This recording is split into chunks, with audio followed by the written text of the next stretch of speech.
Okay, welcome back to the show here. We did a little technical shuffling of the cards, and hopefully they can hear us in the room, the hundreds of people that have made it here tonight as part of the Modern Knowledge Tour 2014. And now we've got Linda Moulton-Howe and Richard Dolan joining us. Hello. And maybe I heard, guys, that maybe this is the first time you guys have been on an Together. interview together. Have we? I don't think we ever have been on an interview together. I don't know. Because you guys know each other, really. Oh yeah, Very we've well known each for other many for years. a long time. But no, I don't think we've done a lot of things together. All right. Isn't that amazing? This is a first. Linda is one of my favorite people in the entire world. And it's so funny because And in I've tried Canada, to you are both from the States, and in Canada, we have to go to the States for these kinds of things to happen. And you came to Canada to be together. This is the first time. Yeah. You guys are, that's awesome. Well, I think when we're at conferences, which is normally where our lives would cross, he does his speech, I do mine. If there are workshops, everything is always going on like a constant moving Rubik thing. Yeah. And so we have to fight to get time to sit down and actually talk at conferences. They're hectic. Well, I mean, I guess this is a really good sign, though, because that means what you guys are doing, which is so out there by some people's standards, but it's really, really growing. You are so busy with what you're doing. This must be, I mean, and you guys have been doing this for so long, this must be just so gratifying for you to see how much it's growing. I don't think it's out there because I've always been a mainstream journalist. I'm a producer, writer, director, editor, and investigative reporter, and my beat has always been science, medicine, and the environment. That's what I graduated from Stanford University. I produced films for them in the Stanford Medical Center. My master's thesis was on the Stanford Linear Accelerator's first efforts to get computers to analyze the atomic bombardment particles. And so it was this background of always being in the hard-nosed science that when I was director of special projects at the CBS station in Denver, and I started work there in 1978, everything I was doing was science, medicine, and the environment. And one of the stories in Colorado and here in Canada, in almost every province back then, were the bloodless, trackless animal mutilations. And I had one of the most interesting conversations with your investigator for the Royal Canadian Mounted Police in Calgary. And he had seen the documentary I did, A Strange Harvest, and I had never talked to him. He called me at the station, and he had gotten a copy of the program, which is about mutilated animals and some law enforcement saying the perpetrators are creatures from outer space. This is not the reporter saying this. This is law enforcement. And when Lynn Lauber, who was head of the mutilation investigation in Calgary for the Royal Canadian Mounted Police, called me, and he said, I've seen your film, and I just want you to know it's everything that we're investigating. And I said, sir, then why are you putting out headlines throughout Canada that's picked up in the United States that the Royal Canadian Mounted Police are focusing on a cult, a satanic cult named O, the letter O? A book had been written about this back in the 70s. Literally, this was his answer to me, because we have to get the public and the media off our back. And I said then, you've seen my documentary, and you know that law enforcement is telling me that the perpetrators are creatures from outer space. And he said to me on the phone, this is not on camera, I would agree. That is the background to the animal mutilations. That is the background to why, if you are a producer, writer, director, editor, and your beat is science, environment, and medicine, and you get yourself buried into all the work it takes, 18 hours a day, to try to get to the bottom of animal mutilations, and this is what you're being told by law enforcement. And then you realize that from the Royal Canadian Mounted Police in Canada to sheriff's offices, police offices, attorney general's offices in the United States, everybody is not telling the truth, because somehow the fix is in. It will not be politically correct for your career if you investigate the animal mutilations that are linked to extraterrestrials. And so I'm here today because 35 years I have simply been trying to build the solid, hard brick evidence that supports what those sheriffs told me back in '79 and what Lynn Lauber in Calgary told me on the phone. The perpetrators of animal mutilations are creatures from outer space, and how can you go through that and not want to know who, what, why? What does the Canadian government, the American government, the Chinese government, all the governments, what do they know? And why is there a policy of denial to the taxpayers around the world on something as fundamental as we're not alone in the universe? And my colleague, Rich Dolan, has gone into the history about what is the foundation for such a policy of denial that would persist from World War II to this day. And you and I know how many layers of lies. Yeah. Exactly. I love what you said. I want to answer your question, which is, I can't even remember now, but you talked about, is like, why are there more people interested in this now? It's growing, I would have thought. How did we get into this? Well, and the we growing got into momentum. it in a very compatible way. We both came in through what was a mainstream prism. But I will say I've only been involved in this now researching 20 years, maybe 21 years. And I have noticed a definite cultural sea change from my part, and that's why I think we're so busy. It's insane in terms of the amount of activity that both of us are engaged in, because there is a profound hunger for knowledge that people have. And they know that in their everyday life they're being lied to about the whole structure of what their reality is supposed to be. They know this. Even if they don't know it in their heads, they know it in their bones, that there's something very desperately wrong about the construct of their reality. And so they're searching for literally alternative news. And that whole field has grown exponentially in the last 20 years. I mean, more than 20 years ago, there was no internet. There was no true wide outlet for this type of research. The MUFON journal would have maybe 2,000 copies, very limited stuff.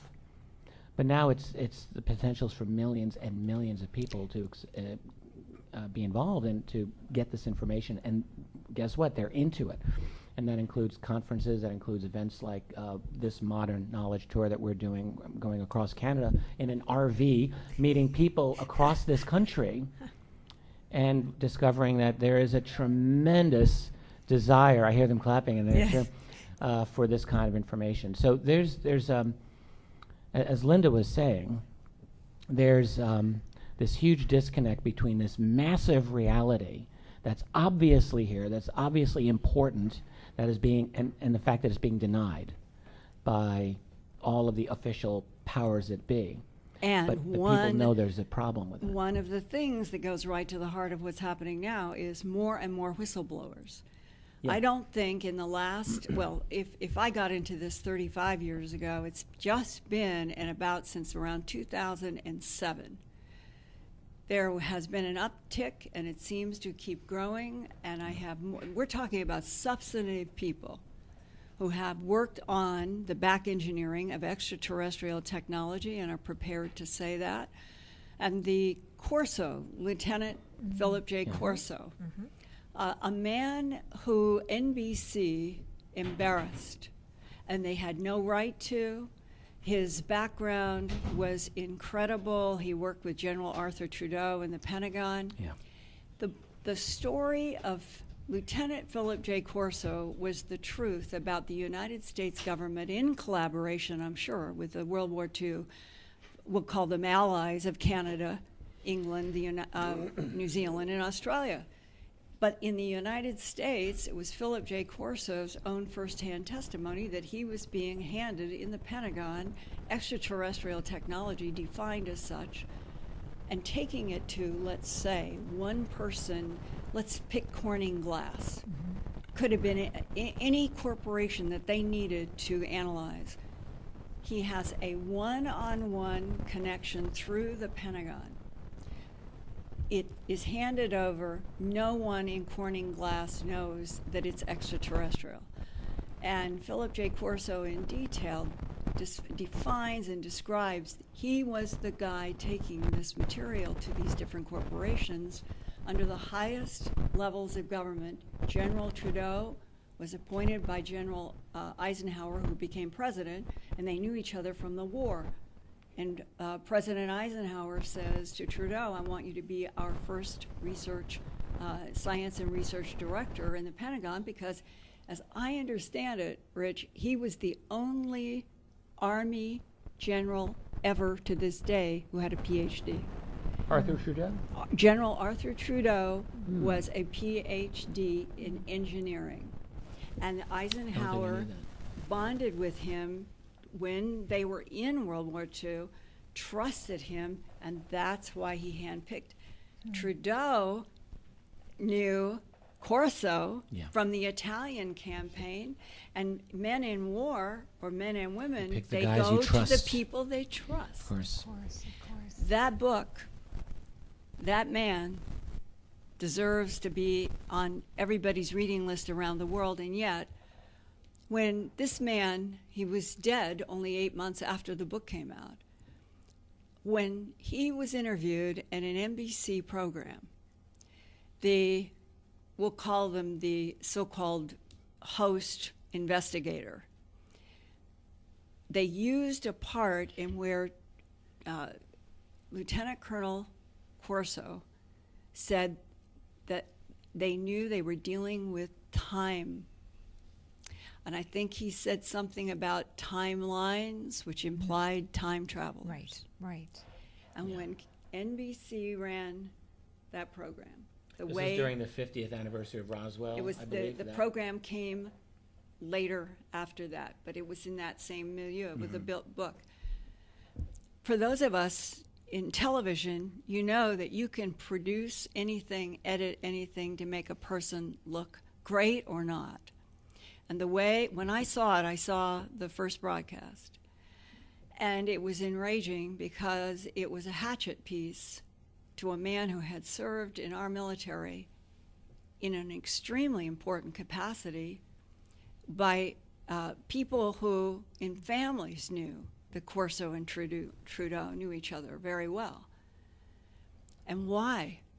Somebody in our government, I think, did not want the back engineering to come out, let alone the possibility of time travelers. So they have fixes in all the media so that, and I don't know if it goes on in Canada, but I know it does in the United States. There are controllers. They won't be called that. They'll be called executive producer of. I just want to jump in very quickly. You go. So first of all, I think you're exactly right about 2007-ish being the jumping off point for the whistleblower explosion. And there's a very clear reason for that, in my opinion, which is that around that time is when we developed a global infrastructure to accommodate whistleblowers. There was no WikiLeaks 10 years ago because we didn't have a global infrastructure to accommodate an organization grabbing digital data and throwing it out there. But now we have that infrastructure, and behold, here's WikiLeaks. It's like if you build it, they will come. Same for whistleblowers. We didn't have YouTube prior to 2005. There was no YouTube. There was some video, but it wasn't the same. You start getting an infrastructure in place where people have a forum where they can talk. So all of this is a symptom that our whole civilization is going through this dramatic transformation right now. It's all based on revolutions in technology, which means revolutions in communication, which means that people now can have a way to tell their story. And by the way, regarding Corso, I agree with you on Corso completely. And it's nice to remember that when he first wrote his book, he got his foreword by U.S. Senator Strom Thurmond, who I think was about 180 at the time he wrote it. Actually, when Thurmond, he wrote this ringing endorsement of Corso's book because he knew him. Corso had a tremendous amount of prestige and respect in his position. He was a Senate liaison. He was an assistant to Thurman for military matters. Thurman loved him. He didn't know what the book was explicitly about, but he respected Corso and said, you know, this man is an American hero. When the book came out and the media frenzy took place on Corso, the press all descended on Strom Thurmond, and he had to say basically, I don't know nothing about no UFOs, and then they pulled us forward. But this was Corso. And then the other thing about Corso is, you know, he kind of wrote his book and he kind of didn't write his book. So it was all on deadline. Bill Burns of UFO Mag really wrote that together. Factual errors galore, made it very easy to pick that book apart by skeptics who said, this is wrong, that's wrong, this is wrong. Although the fundamentals of what Corso said, I've always felt were very logical. And everyone who knew Corso, a lot of people interviewed him, and everyone, I'm not aware of any one person who said he's full of it. No. Is it worth getting the book? Oh, yes, because the day I know it's after been Roswell. The day after Roswell, Yeah. so it's worth. So it's interesting that they can't put a stop to that. They can put a stop to the media and he's no longer here. But well, they tried the making book. him look like a fool, as Linda That's said. right. That's exactly right. And there's always and there are controllers in the media, in Canadian too. It's the same. Of course, U.S. it is. media has been so tightly controlled for so long. There's a joke where we have a major station called CBC, Canadian Broadcasting Corporation. The public broadcaster. Well, and we say controlled by Canada. That's what Oh, we pretty yeah. much say. That's I've done animal rights for many years, and they would always say, "Oh, nobody showed up at these protests," and I would be there, and there were thousands of people. So it was just a joke amongst our. Well, the Should bottom be CBB line, controlled by the Bilderbergers. yes. Probably be more apropos, but anyway. the bottom line is that Corso was saying that he was the one who took extraterrestrial technology from an office in the Pentagon, from a General Trudeau, who was a close friend of the President of the United States. Don't forget that. And was hand delivering into corporations to back engineer. And one of the most powerful of the leaks that was in 2007 comes from a man who said that he worked in a Palo Alto laboratory, also trying to back engineer, leaked a document that is commercial application research for extraterrestrial technology. CARET is the acronym. And the whole idea, he said, was that the Department of Defense in the United States was frustrated by the slowness of their government contractors. They're trying to back engineer extraterrestrial technology without anybody in the world knowing that they have it, and they want to get it patented and copyrighted in all of the various legal issues in the United States to keep it out of the hands of other nations. That's their goal.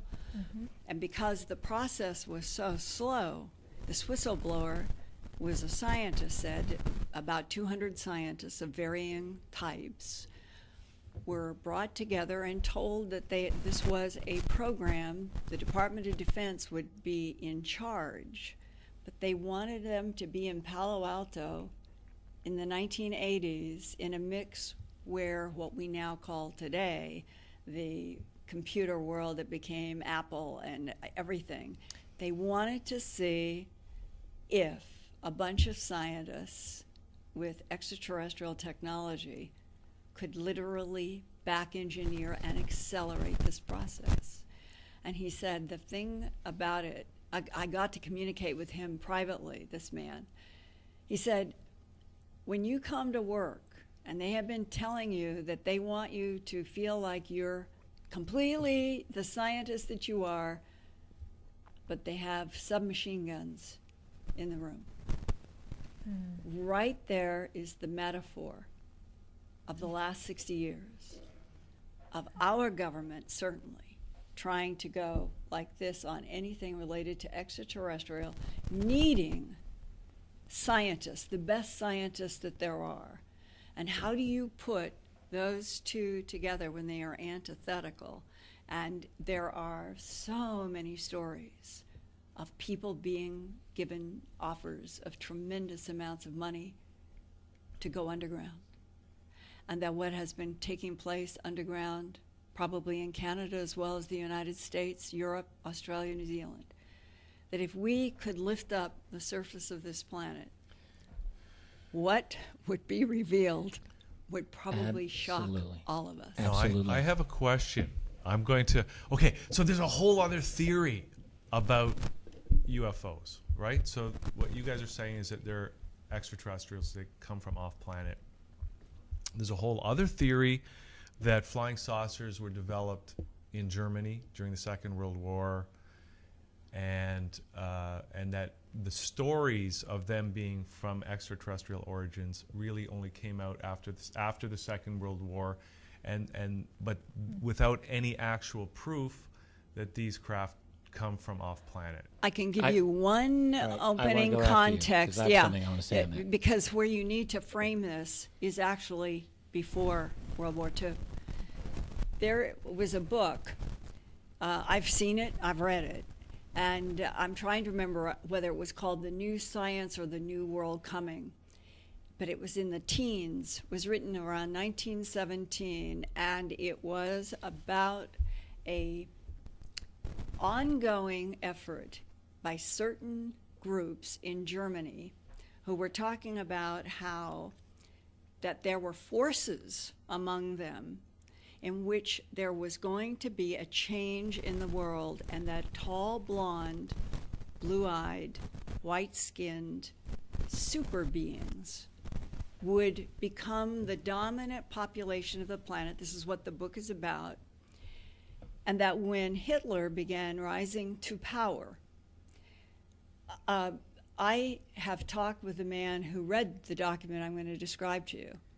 He worked in Army cryptoanalysis in a southeastern Army base, but his check came from the CIA in Langley. And he was in Langley, and there's a basement archive. It's separate from Suitland, Maryland, which lots of intel stuff. This is a Langley archive that is underground. It's quite large. And they were going down there because his boss was looking for something very specific about discs, because they were both assigned to work in a Project Blue Book, nothing like the phony Blue Book that was paraded for the media and it was silly. No, this was the real Project Blue Book, and it was being handled through Fort Belvoir in Virginia.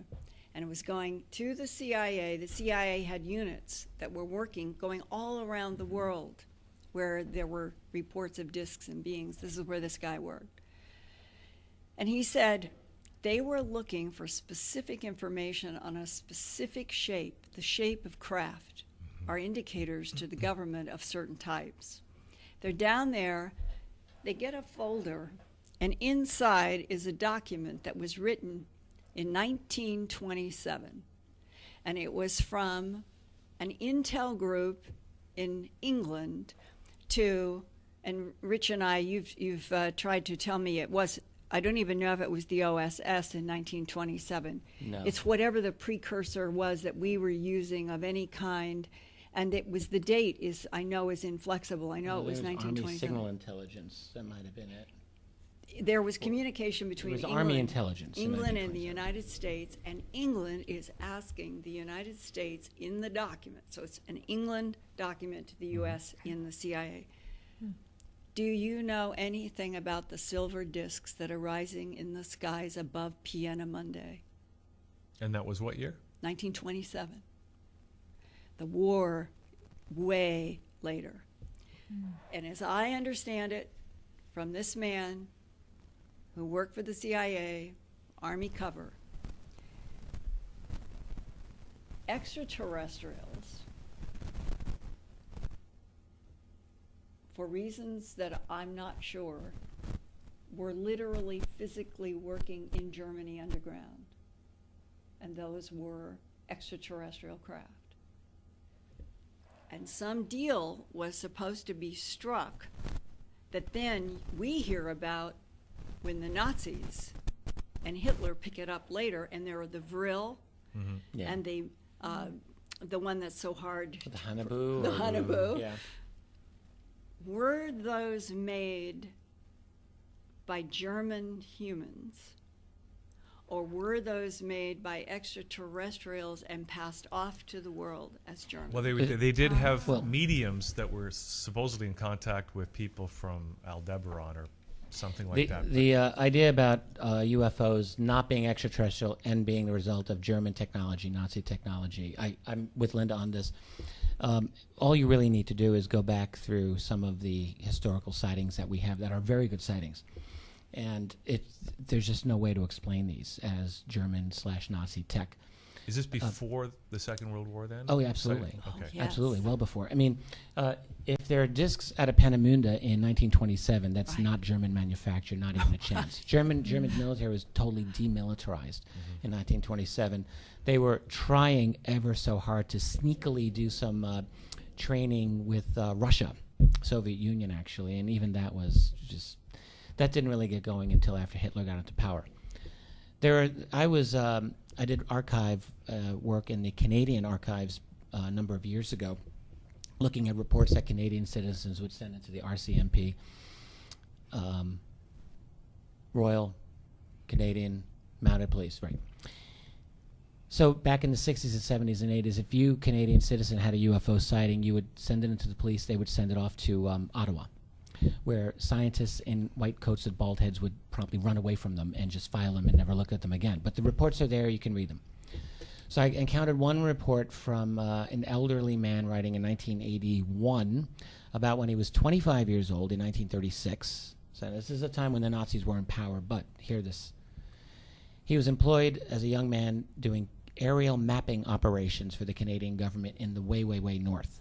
Because now there's aircraft, and the government wanted accurate topography, geography, maps of that distant region, which they could now do with aerial photography. So he was at in the Northwest Territories, way up in what's called the Barren Lands. There's no trees that grow up there. There's nothing there, even to this day. At a place called Aylmer Lake. I had to look this up on Google Maps. There's middle of nowhere. And he writes, this is a meticulous man.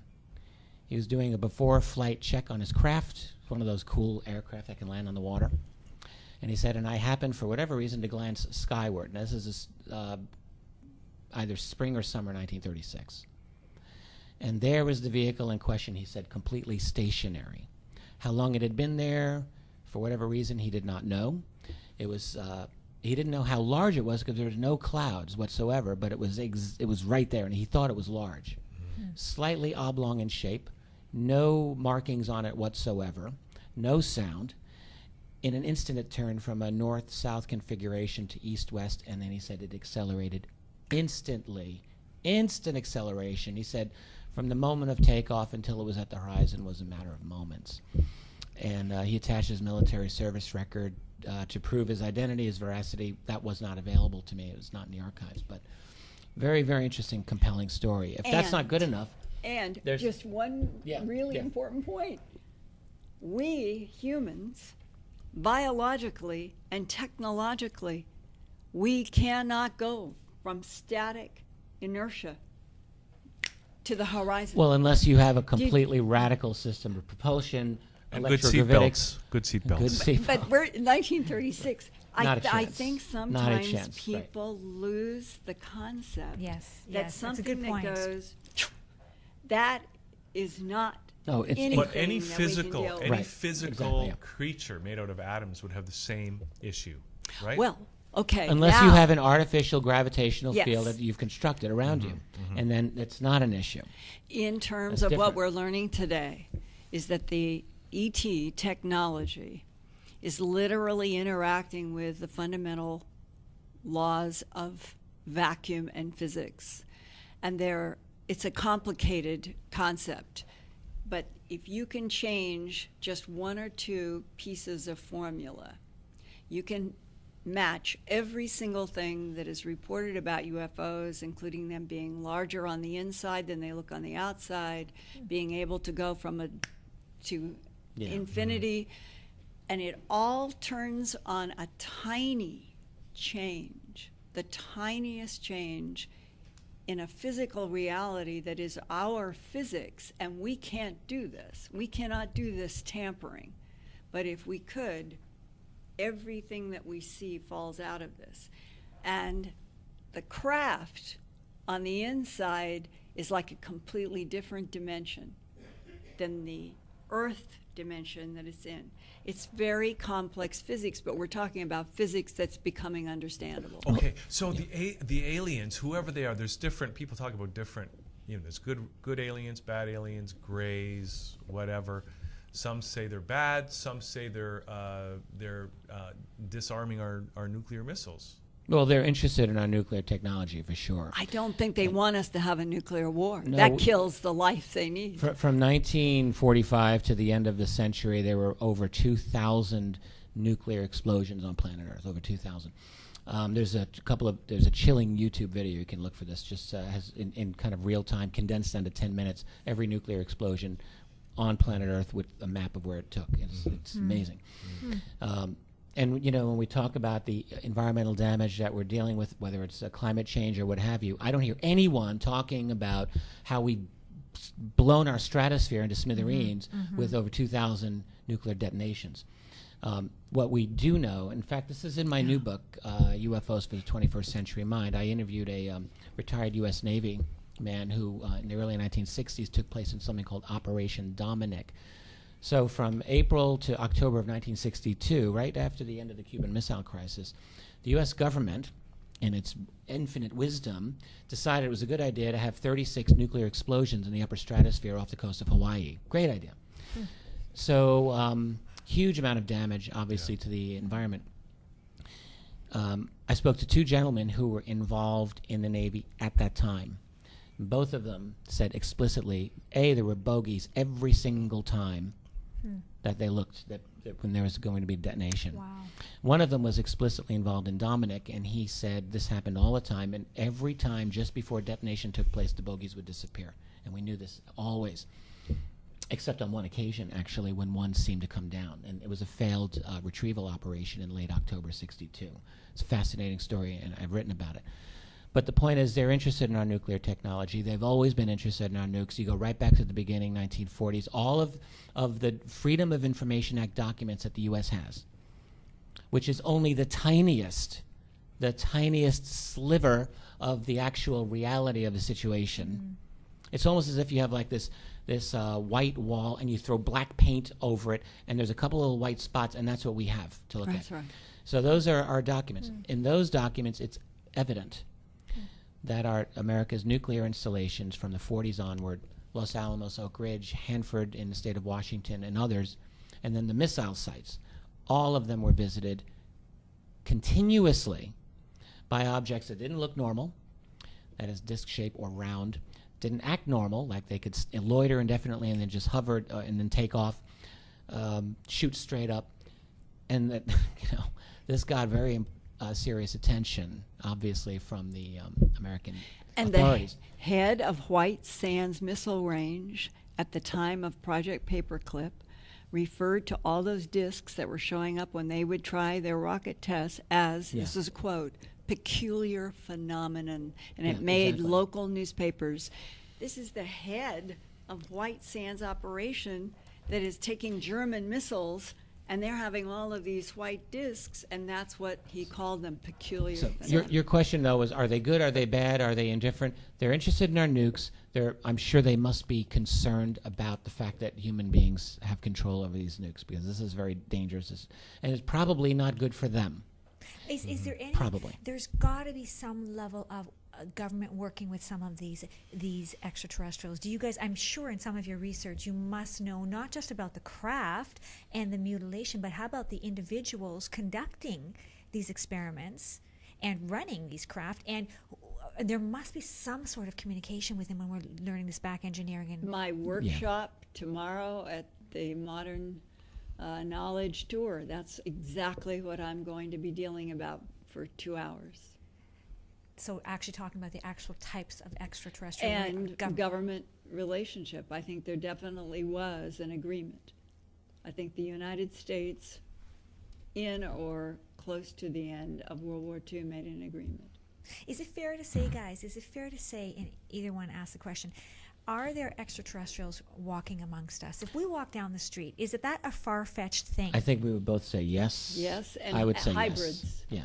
The hybrid is probably the most under-discussed subject and probably the most important to every decision the United States has been making since World War II.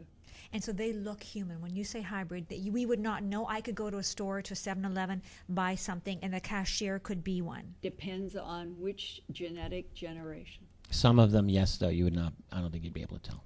Do they even know they're hybrids? Yes. So okay. yeah. What are they doing working at 7-Eleven? But we really do agree. Yes. So that's funny. We need. That's funny.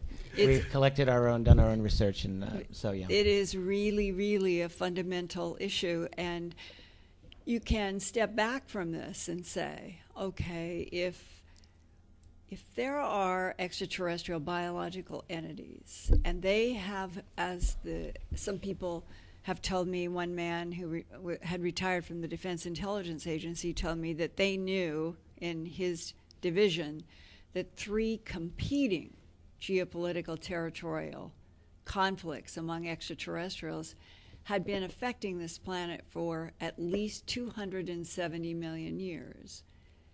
Then we, according to a lot of documents, we were made by one or more. That means that technically Neanderthal and Cro-Magnon, Homo sapiens sapien, and however far back you want to go, we are somebody's genetic construct. Why would anything from outer space be doing this? And this gets into an extremely complicated area that I think Corso was trying to address in that NBC studio. Well, isn't that we're the battlefield? We're a prize. Well, but where I'm headed, and you can pick it up, is that everything interacting with this planet may not be strictly extraterrestrial from the solar system next door. That a lot of the phenomena may truly be from a far distant future. And this is the hardest part of all of this phenomena to grasp. Past, present, and future are simultaneous. And that us, 50,000 years in the future, could be at extinction.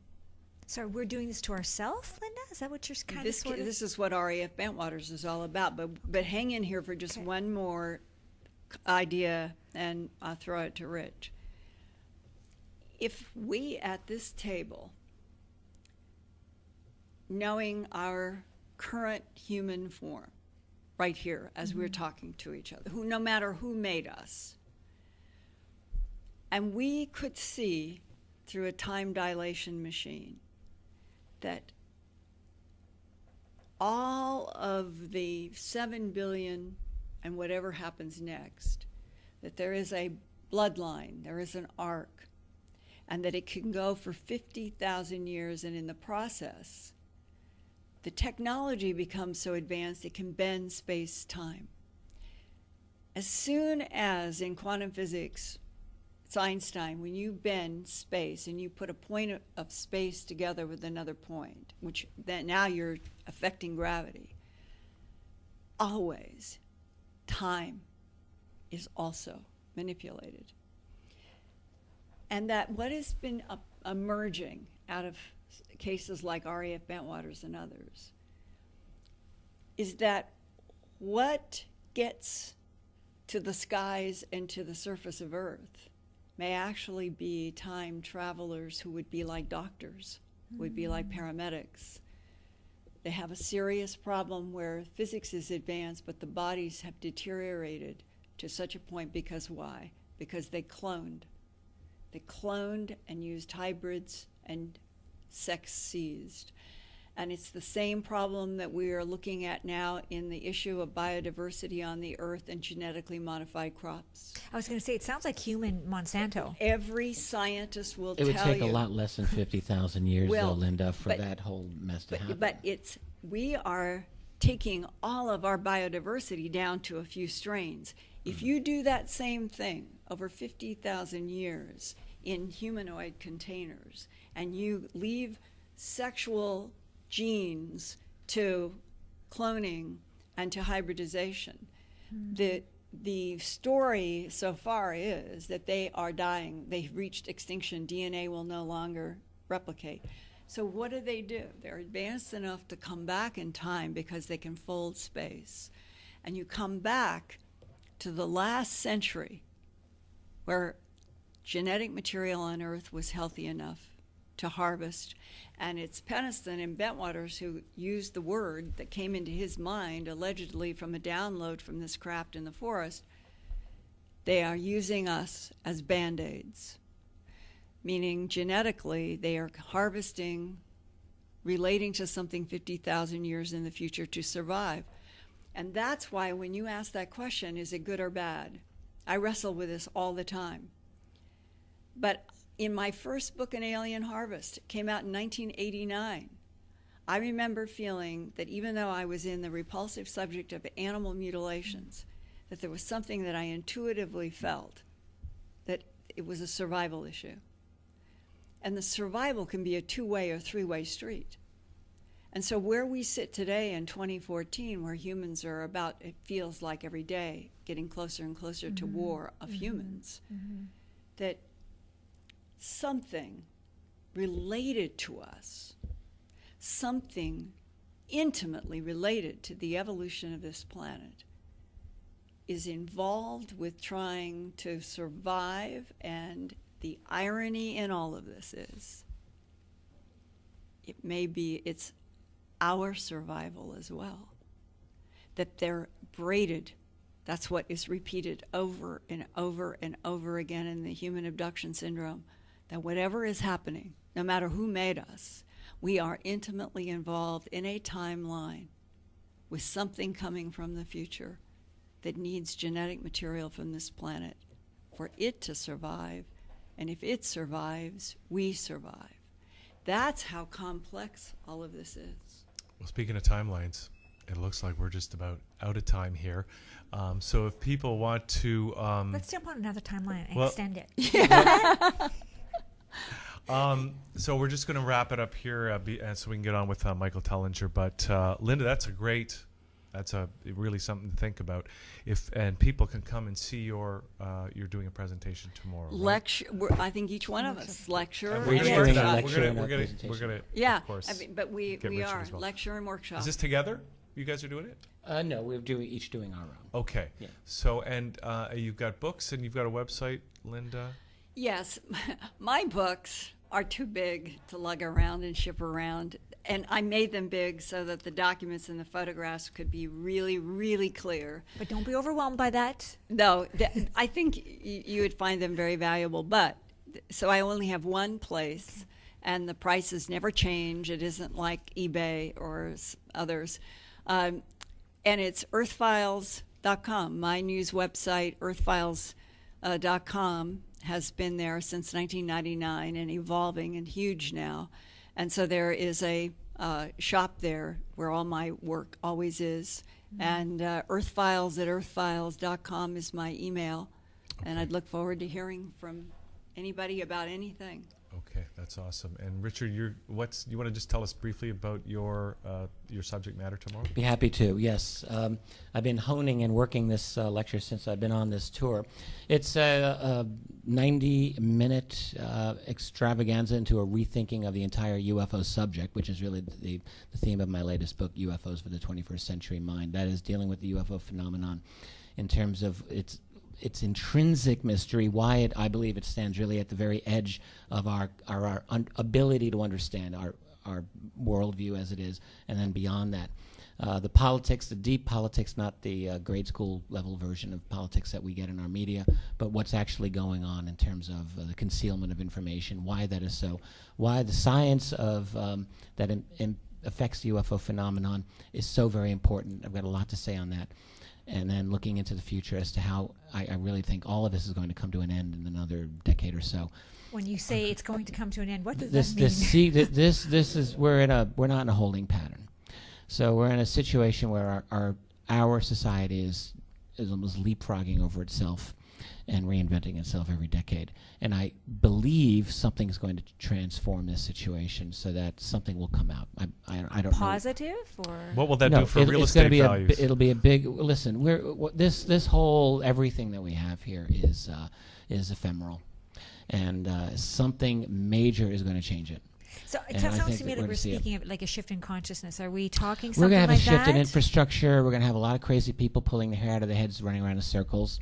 Shift in consciousness. People have been talking about that was supposed to happen on December 21, 2012, if you recall. Not saying it won't happen. That was another timeline, Richard. Sorry. Yes, there we go. No, I don't. I think what we're going to have to do is called growing up. So we're going to have to deal with a new situation, and it's like all aspects of growing up. It will be painful, but it will be necessary, and I think we'll come out of it better than before. My workshop, I've done the last few of these. It's worked out very well. I actually sit down and have discussion with people, and we tend to share experiences and try to figure out what is going on. A number of people have been experiencers who've talked about their situation, and I basically leading an intimate discussion among people who are interested in this. Okay, great. And what's your website for people who want to follow up? RichardDolanPress.com. Guys, thank you so much for all the work you do, for being pioneers in what you do, and for moving us forward, because I think your work is so important, and just and you add so much credibility so that when I go home and I talk about UFOs and ETs, my family doesn't look at me and say, okay, you know what, here we go again. Thank you. I feel like the luckiest person I know. I get to research something that I'm truly obsessively fascinated by, and I get to do it all the time. It can be maddening. I'm sure you agree, Linda, but it's also incredibly rewarding because we're both explorers. We're both doing what we can do to figure out, I think, what is one of a series of the greatest mysteries that we can be encountering.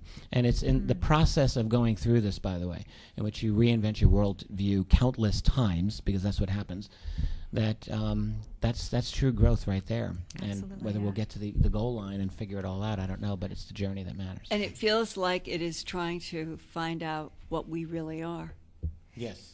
All right. Yeah. So Hugh, from now on, when I say, what planet are you from, I can actually mean that. And my answer will remain the same. Which I want to know. Which one? Arcturus. Okay. Okay. The red, blue, and white one. Thanks, guys, for coming on the show. And for people watching tonight, of course, show up at the Science Center tomorrow at 9 a.m. and you can meet these guys and participate. And we're going to take a little break right now. Very normal discussion.